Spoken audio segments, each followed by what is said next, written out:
mga ka-emsh, gusto ko na i-try yung nag-trending na cucumber salad.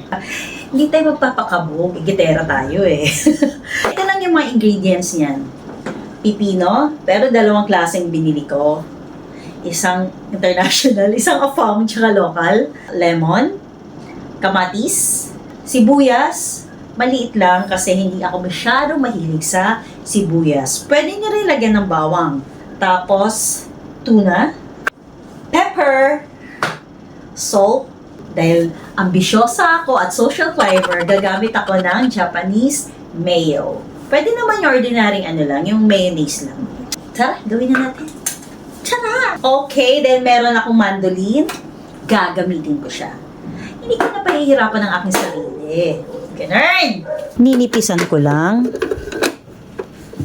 Okay. Ito na yung local. Pwede ko ba i-try? Halika na. Ikaw, dandahan na yung kamay na.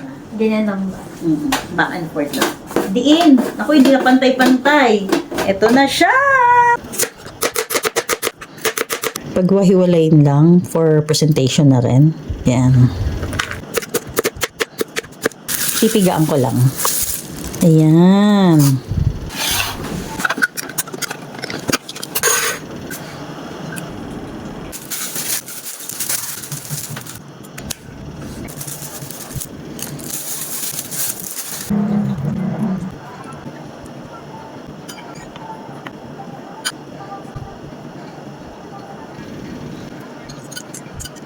Asin, paminta,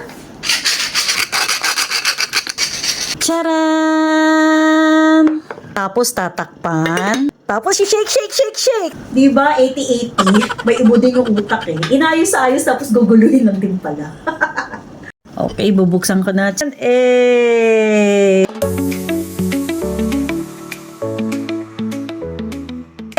na siya! Siyan, kain na! Tikman mo nga. Ito matagal na itong inuungot sa akin na gumawa daw ako nito eh. Ano? Tinatok din. 10, wow! Alam nyo, pwede nyo rin lagyan ng boiled egg. Eh, gusto niya ganito lang eh. Kaya.